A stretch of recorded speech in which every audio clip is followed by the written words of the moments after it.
आप सभी को सादर नमस्कार। आज हम मध्य प्रदेश के राजगढ़ जिले के एक कस्बे नरसिंहगढ़ में मौजूद हैं।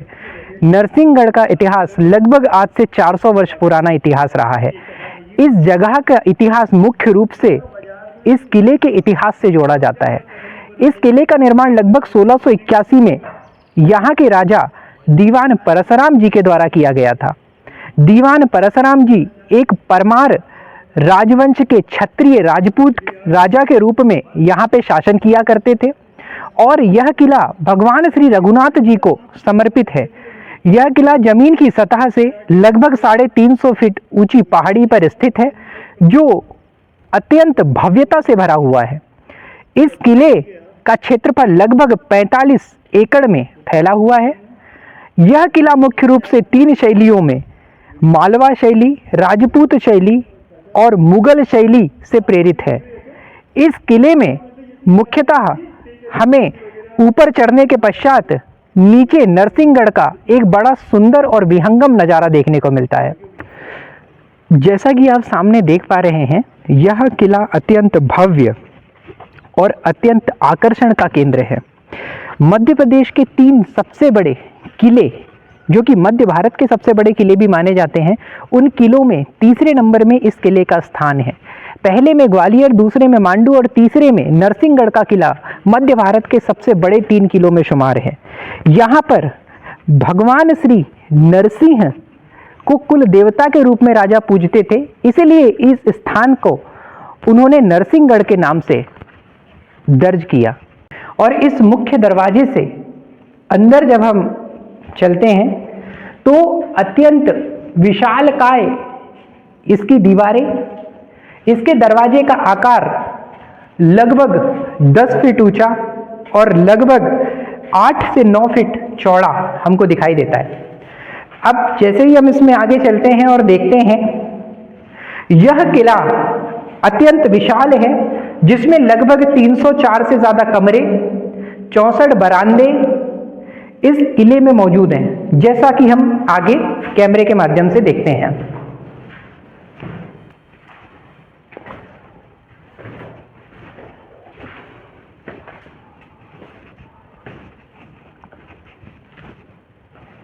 मुख्य प्रवेश द्वार से इस स्थान में प्रवेश करने के पश्चात हमको इस किले का मुख्य बरामदा देखने को मिलता है, जहां पर हमको यह 2 मंजिला महल एक अत्यंत आकर्षक और नक्काशी से भरा हुआ दिखाई देता है।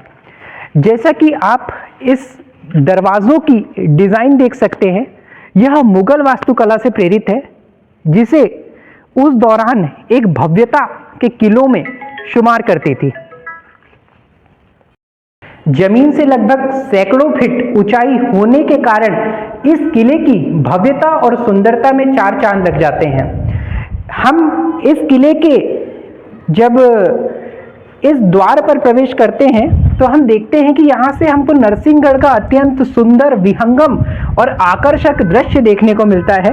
इस स्थान को मिनी कश्मीर के नाम से भी जाना जाता है, जो कि जिसे मध्य प्रदेश का कश्मीर भी कहा जाता है। आप इस स्थान पर हवाओं को, प्राकृतिक नज़ारे को और ऐतिहासिक सौंदर्यता को एक साथ परिलक्षित कर सकते हैं। इसके प्राकृतिक परिदृश्य और ऐतिहासिक स्थलों के संगम में हमें एक इतिहास की झलक देखने को मिलती है, जहां पहाड़ियां और झीलों से घिरे अभयारण्य, वनस्पतियां, पेड़ पौधे और न जाने सैकड़ों साल पुराने किले हमको इस स्थान पर मौजूद देखने को मिलते हैं। इस किले के तात्कालिक दौरान निर्माण के समय ही इस झील का निर्माण कराया गया था दीवान श्री परशुराम जी के द्वारा।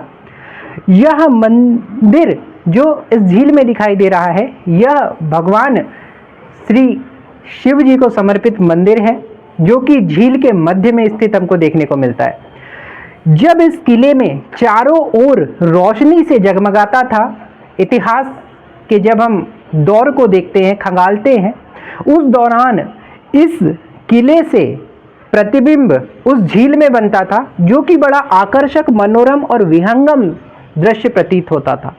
प्राकृतिक सौंदर्यता को बढ़ाने के लिए इस स्थान पर झील का अत्यंत ऐतिहासिक रूप से महत्व देखा गया है।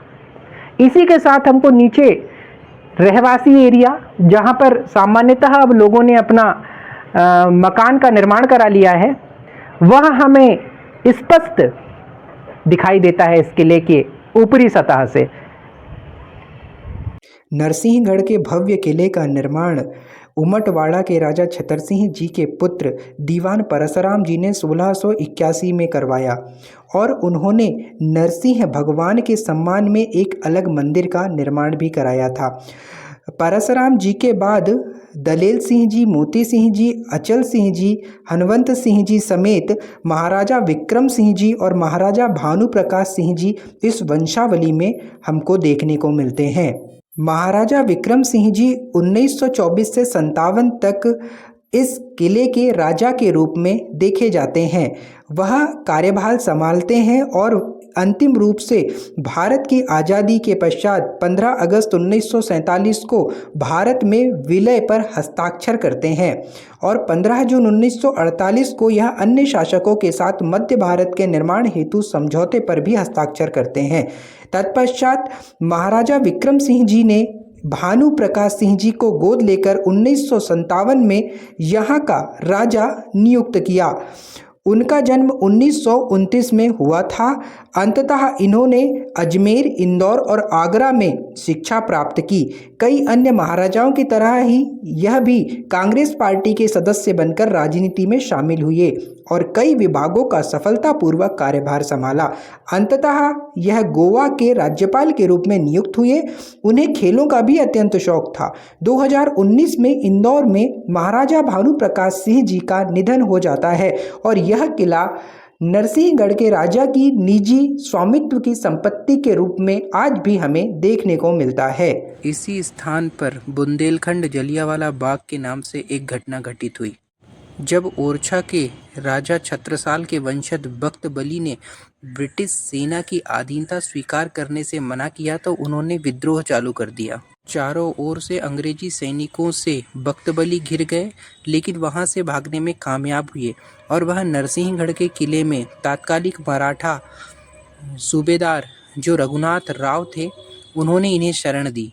अंग्रेजों को जैसे ही पता लगा कि नरसिंहगढ़ के किले में इन्हें शरण दी गई है, तो 17 सितंबर 1857 की रात मेजर किंकिनी, जो कि ब्रिटिश गवर्नर था, चारों ओर से किले को घेर लिया और उसके आदेश पर तोपों से दीवारों को तोड़कर अंग्रेजी सेना इस किले के अंदर दाखिल हुई, जिसमें मराठे लड़े, नरसिंहगढ़ के राजा के साथ समस्त सैनिक लड़े। लगभग 70 से ज़्यादा इसमें सैनिक मारे गए।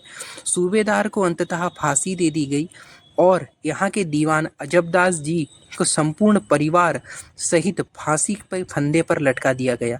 18 सितंबर 1857 को हुई यह घटना अत्यंत दर्दनाक थी, जो इतिहास के पन्नों में दर्ज है।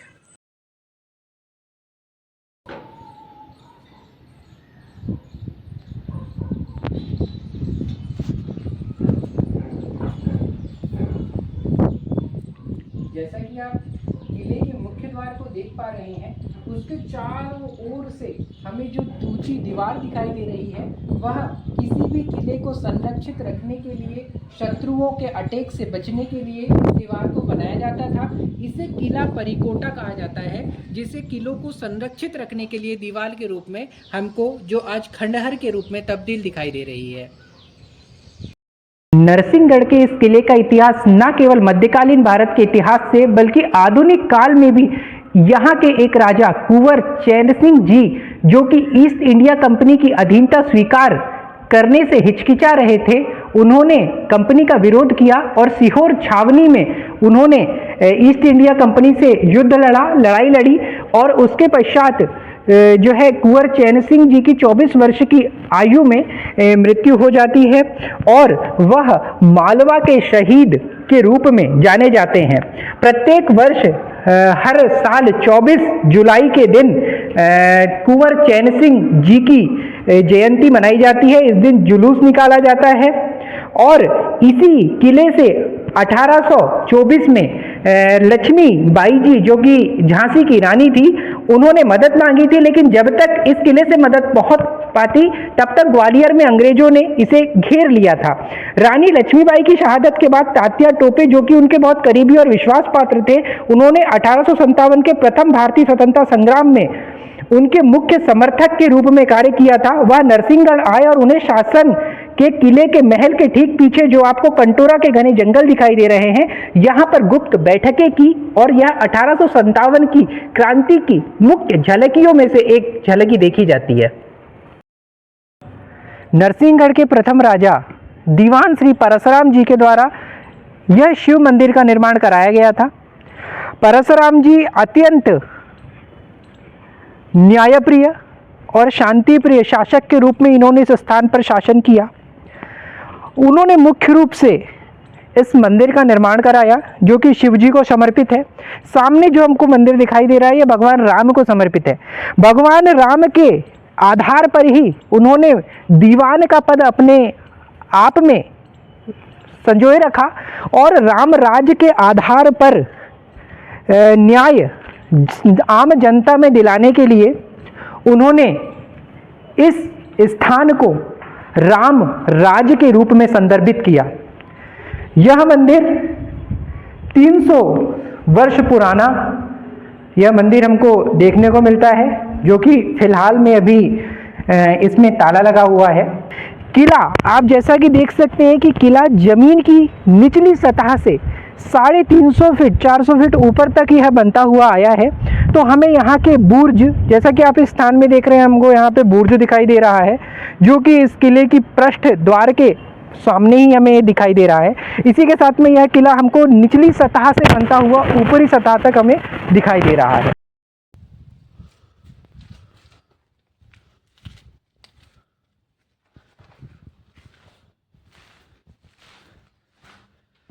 जैसा कि हम इस किले को देख पा रहे हैं, इस किले का एक दूसरा पृष्ठ अत्यधिक जर्जर हमको दिखाई दे रहा है। यहाँ से कुछ असामाजिक तत्वों के द्वारा खिड़कियों और गेटों को निकालकर ले जाया गया है। जैसा कि यह मध्य प्रदेश शासन के अंतर्गत इस संपत्ति के ना होने की वजह से इसका रखरखाव उतना ठीक तरीके से तो नहीं हो पा रहा है। यह निजी स्वामित्व की संपत्ति है, जो कि नरसिंहगढ़ के राजा के नाम से आज भी जानी जाती है। नरसिंहगढ़ के मुख्य बस स्टैंड से 3 किलोमीटर अत्यंत ऊंची चढ़ाई करने के पश्चात हम इस किले तक पहुंच सकते हैं, लेकिन यहाँ का रास्ता अभी की कंडीशन में काफ़ी ख़राब हमको देखने को मिलता है।